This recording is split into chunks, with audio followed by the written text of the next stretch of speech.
په هنري شیبو کې. فرانسې ته نوی را رسیدلی افغان هنرمند، مراکش کې میوزیم، مصری هنرمند چې د فرعون کوچنۍ مجسمې جوړوي او پښتو نوی چاپ شوی کتاب.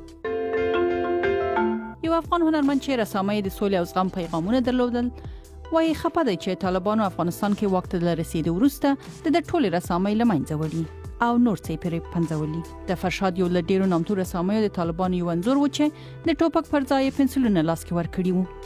دا د خپلو ملګرو کیسې وکړي چې د طالبانو له ویرې خپل هنري توکي ټول ویجاړ کړي. خدای وایي د انټرنیټ په زمانه کې د افغانستان هنرونه او کلتور به ان د طالبانو وخت کې هم ژوندي وي.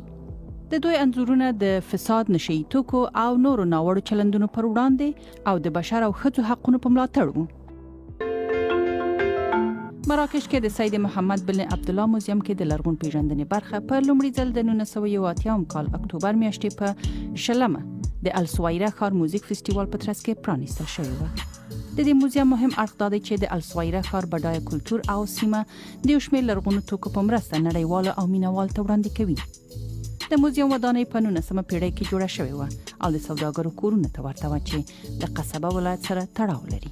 د موزیم او پکې ساتل شوي توکو مرسته وکړه چې دا ښار په 2000 لومړي کال کې د نړیوالو لرغونو میراثونو درلودونکو ښارونو په نوم لړ کې شامل شي.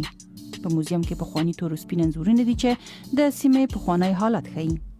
همدې سیمه کې د مغدور بندر بیا د چای په سوداګرۍ کې خورا مهم رول درلود. مصری هنرمند له پنسله د فرعون مجسمې جوړوي. د اشکران ابراهیم بلالی یوازې د چړې او یو برس په مرسته د مصر رشید ښار کې د مشهور ودانیو او فرعون کوچنۍ مجسمې جوړوي. دا له قاهرې 300 کیلومتره لري اوسېږي او هیله لري چې د دې کوچنۍ مجسمو لومړی موزیم خپل ښار او ټول منځني ختیځ کې جوړ کړي چې پکې به د مصر لرغونی تاریخ، مذهب، یوناني او رومي تاریخ او د مصر سیلانۍ استازیتوب وکړي. ابراهیم وایي کله چې د کار د پیل وکړ له ډیرو نیوکو سره مخامخ شو او ځینې داسې فکر کاوه چې هسې خپل وخت پر دې شیانو ضایع کوي. خو له بده مرغه ډیر کسان د دې هنر په ځانګړیتوب نه دي خبر. ابراهیم هره مجسمه له 10 تر 40 ساعتونو کې جوړوي. او د دې اونۍ پښتو نوی چاپ شوی کتاب حالات به بدلوو د حبیب عابد اثر دی او پېښور کې کتاب کور خپرندوی ټولنې خپور کړی. لیکوال یې د کتاب په اړه وایي د هر یو لیکوال د هر شاعر دغه یو ارمانی دغه یو ارزو دی چې زما کتاب چاپ شوی نو زما کتاب ستاسو پر وړاندې دی. شاعري ښه ده یا نه ده ښه هغه په لوستونکو باندې ده، خو زما احساسات ما ستاسو وړاندې کېښودل.